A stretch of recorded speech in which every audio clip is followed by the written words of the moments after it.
Hi, I'm Ryan Szymanski, curator for Battleship New Jersey Museum and Memorial, and today we're in Mount 55 on USS New Jersey. This is the starboard side aftmost gun on the ship in the 1980s. It's one of the 5-inch 38 caliber dual-purpose guns that makes up the secondary battery of an Iowa-class battleship. So today we're just going to go through and talk about the various positions in this gun house. So my mother would say that there is not enough room in this space to spin a cat by its tail. No idea where she came up with that saying, but she's right. And yet, this gun house would have up to 14 sailors in it just to fire the guns.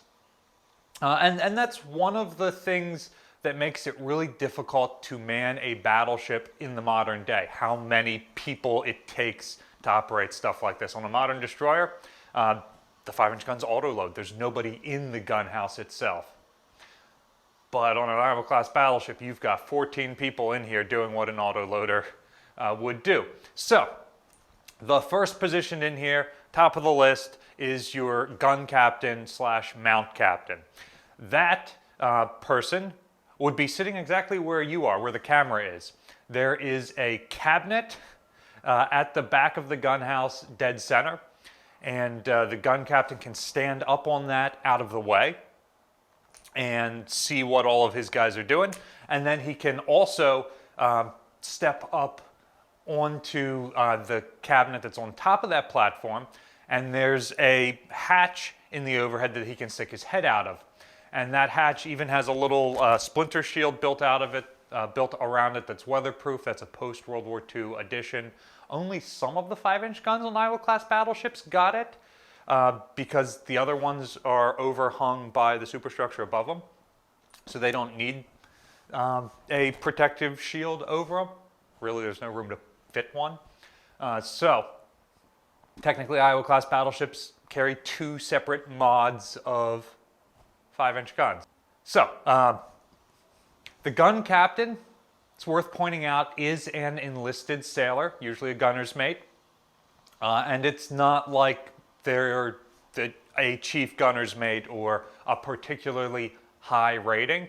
They know the job, they know what they're doing really well, but it's not like you have to be an officer or a chief petty officer to hold that rank. In fact, I've heard it said that your deck division guys that are your lower ratings tend to be put in the gun house because these are the guys that are going to eat it if the ship takes incoming fire. While your really high-ranking guys, your guys who have a lot of experience, are going to be down in the magazines where you don't want to mess up down there.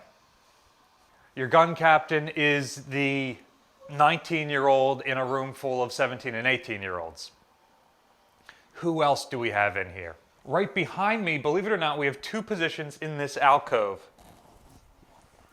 There is a tractor seat back here where a sight setter can sit, and he is programming the deflection in. So he's got this little box here where he can put in deflection. So basically, the sights look at the target where it is now.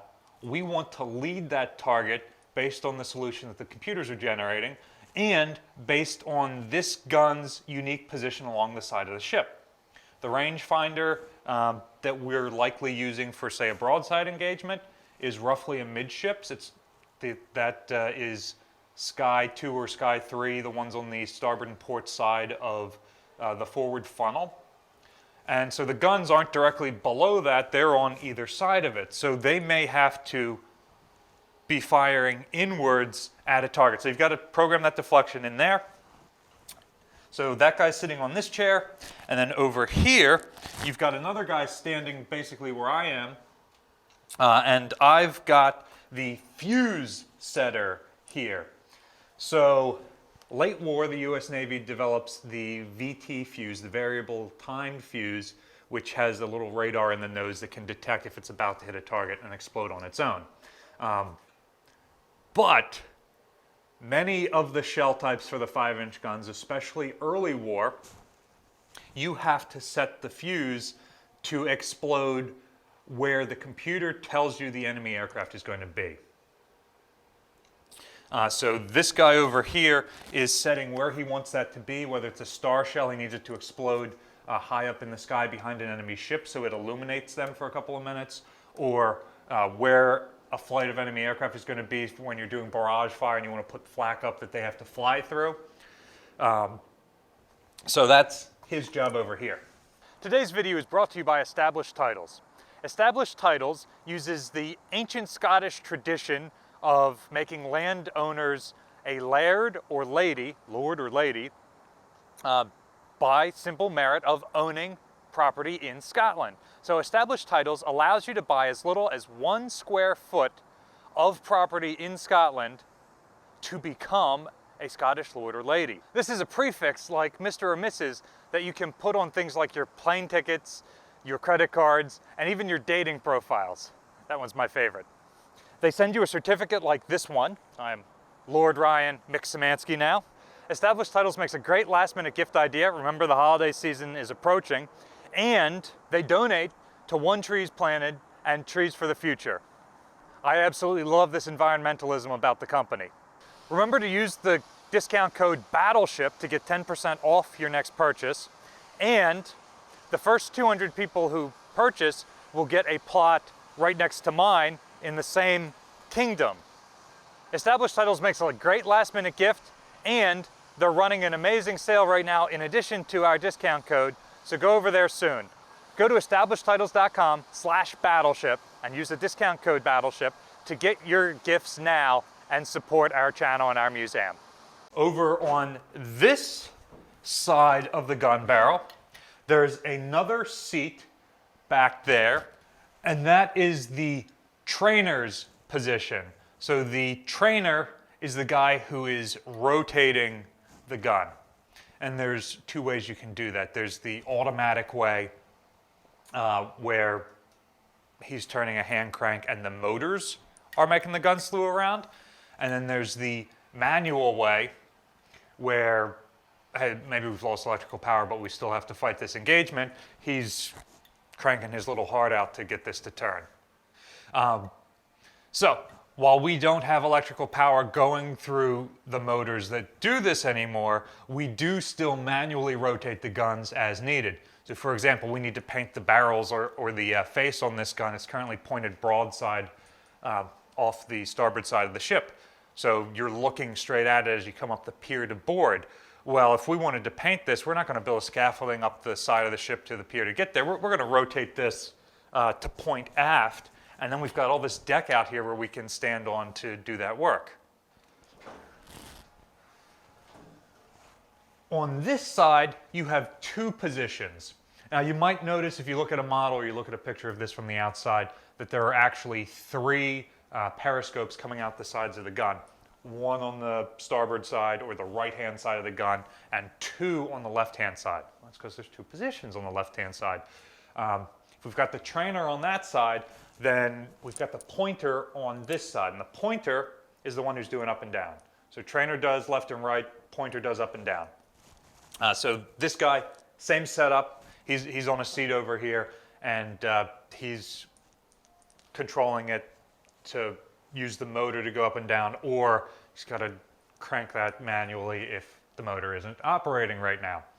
So both of these positions basically have a pair of dials on them. One dial says what's actually happening. One dial says what the computer tells them they want to be matching. And that does have some impact into it from what the offset guy in the middle is telling them to do, what the deflection is, so that their gun can hit the target that the computer is setting up.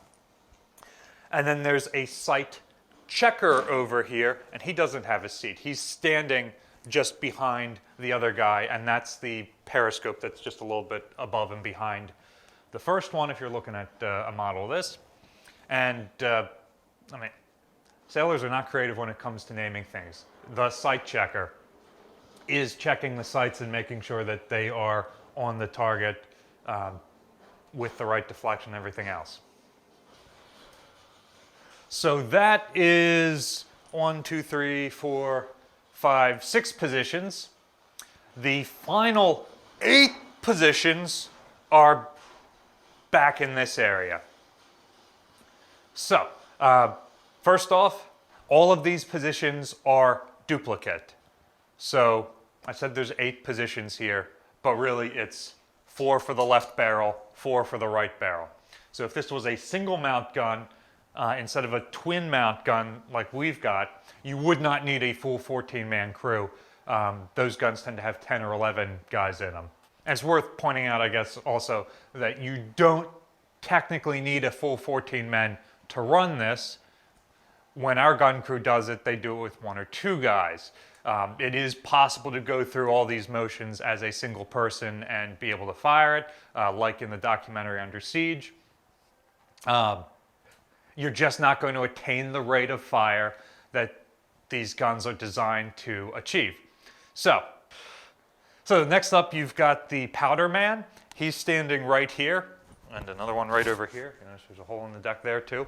And their job is just to take the powder can that has come up through this hole in the deck from the handling room below. And now, this is real easy. Look at where all these check marks are in the steel. I'm setting my powder can in there, right up against the rammer, so that it is now ready to go. And once the powder can is in here, the shell man / rammer man can load the shell. So the powder has to be in here first, because then the shell's going to sit down in front of it. If I drop the shell in first, then it starts to fall backwards, and there's no room to put the powder in. So notice there's even a retaining shelf here that if this guy's held up, the guys down below aren't passing powder to him quick enough, or he bumps into the guy on this side and there's an issue, well, I can sit here and hold the shell until he's in position. And that's important because the main reason why this gun is manually loaded, they had automatic loading guns at that point, is because it was too complicated to come up with an auto loader for all angles. This gun can depress to -5 degrees and it can elevate to 85 degrees, and we can load it at any angle. So at 85 degrees, this thing's pointing straight up, and I'm basically holding the shell here like this. At -5 degrees, I'm like trying to push this over the top like a basketball because the gun barrel's up a little bit higher. So over here, we've got a 2-position shell hoist.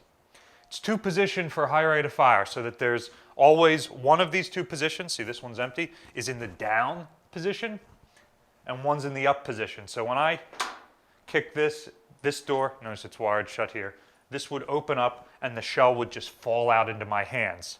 And I set it up there, boom, good to go. Then they've loaded a shell on this side, it comes up, and that drops this one down automatically. So then I step there, do that, here, there, and we just keep doing this.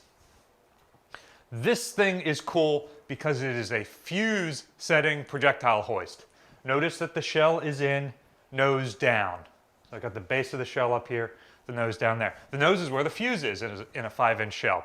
So as the shell is coming up, there's a piece in here that is engaging that nose cone and turning it to set the fuse. So for a VT fuse, this shell is not live until it comes up from the upper handling room to the gun house. If it is a timed fuse, well then this is setting how much time it's going to take for that shell to burst, which is what this guy sitting back here is programming, remember, so that it is live and ready to go. I set it here, boom, it's in the breech of the gun, and we're good to go. So the powder's in, I drop the shell in, notice there's more nicks there, show me where that's supposed to be. On these guns, the breech is in the up position. If we were doing this, this breech would be down, so you'd be able to look down the barrel here and see where we were going. And then once the shell is in place, I hit the rammer, and then this shoots the powder and the shell into the breech of the gun. Notice it's got a lip at the back. That engages something here which causes the breech to pop up. When the breech pops up, it kicks this rammer, which is sitting right over it, up from the rail it's on right here to this rail up here. So that's going to get that out of the way. And now with the breech closed, the gun is ready to fire.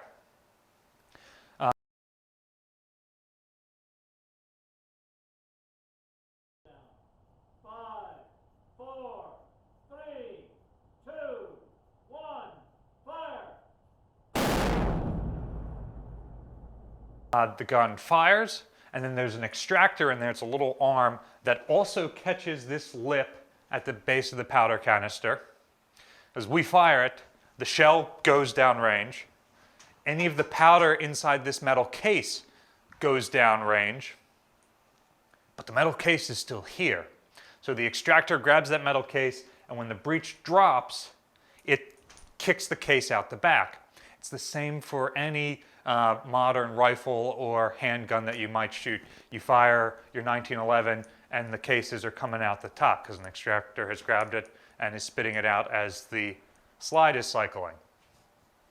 Pretty simple. So that brings us to our last two jobs.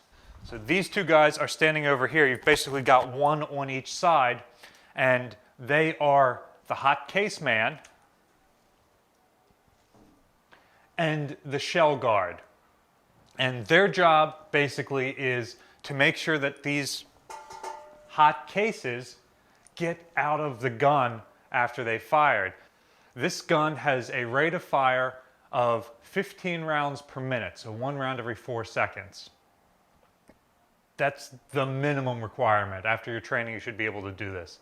And ships are fitted with practice loading machines so that you can train on this outside of combat. So during things like the Battle of Okinawa, when our gun crews are super experienced, they've been doing this a lot, their lives depend on it, they're in the anti-aircraft mode, they were achieving rates of fire of 22 rounds per minute. So that's less than 1 round every 3 seconds they're able to load and fire this thing. So that means that your spent casings are just piling up in here if you don't do something about it. And why do we use casings for this? The 16-inch guns have silk powder bags. That burns up entirely. You don't have to worry about ejecting anything from those. Well, the casings are safer. They're easier to handle. They're easier to load. Like, I can't throw this around every 3 seconds if it's in a silk bag. That's going to rip all over the place. These guns get extremely hot when you're doing a high rate of fire. You don't do a high rate of fire with 16-inch guns. If I throw a silk bag in there and the barrel's glowing red hot and the paint is bubbling off, which happened on this ship on a number of occasions, then the gun just explodes. The powder goes off before the breech is closed. But in the brass case, it's considerably safer to throw around like this. So it does mean we've got to get rid of that case. So I'm going to put on my asbestos gloves for safety. And as that hot case is extracted, I'm just here to make sure that the shell goes out this door at the bottom of the gun, or this door, depending on what angle you're operating at.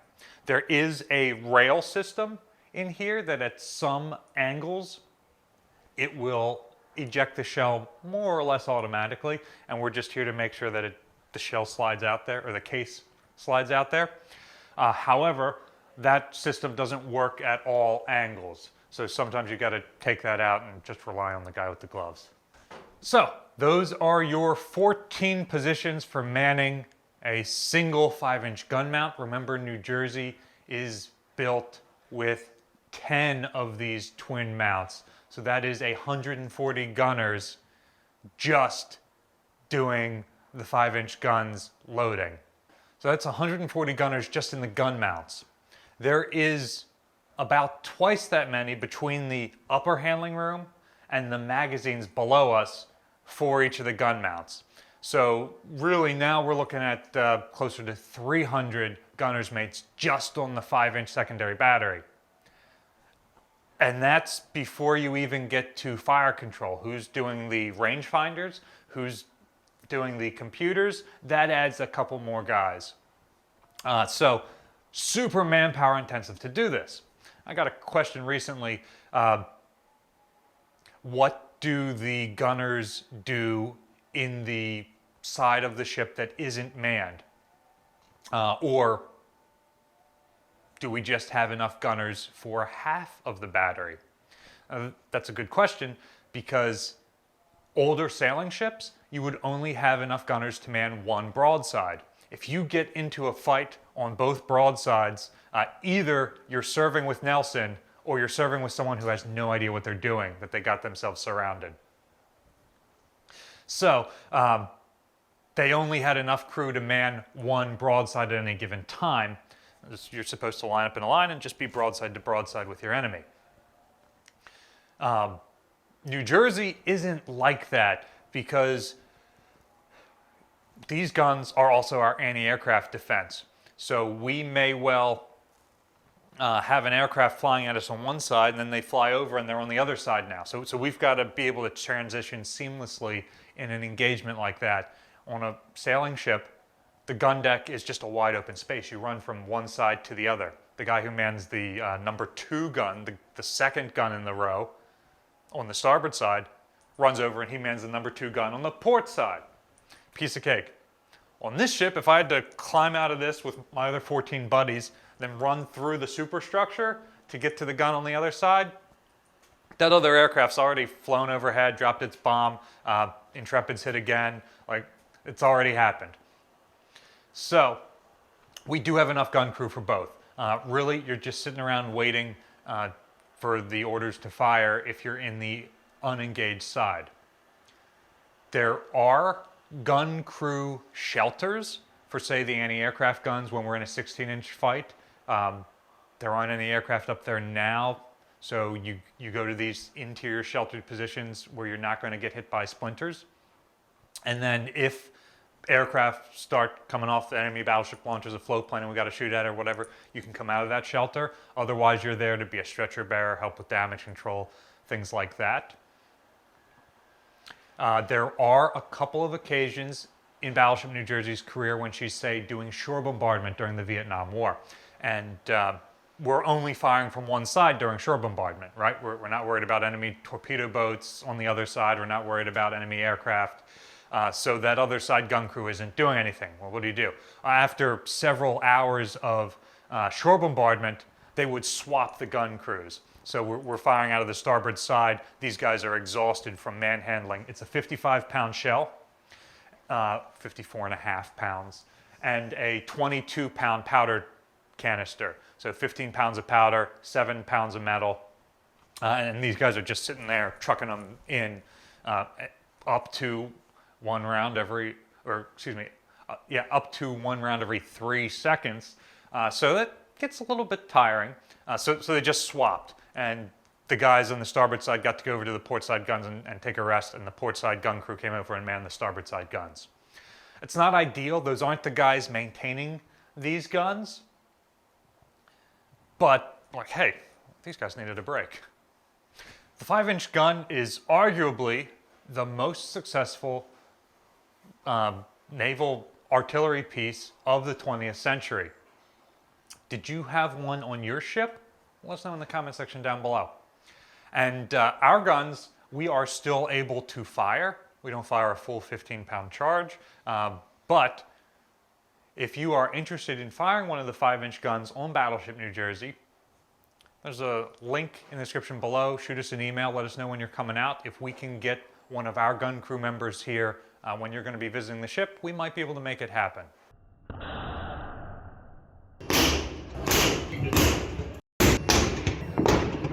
What's the biggest gun you've ever fired? Before Battleship New Jersey's 5-inch guns, it's like a 30 caliber rifle for me. What about you? Let us know in the comment section down below. Battleship New Jersey receives operating support from the New Jersey Department of State, also from a number of other businesses and private individuals like yourselves. We really appreciate your support, and we appreciate the support of Established Titles, who sponsored today's video. Remember, there's a link in the description below so you can check out our discount code with them, Battleship, and the other sales that they're running. You can also support us by liking, sharing, subscribing so more people find out about the museum and our channel. Thanks for watching.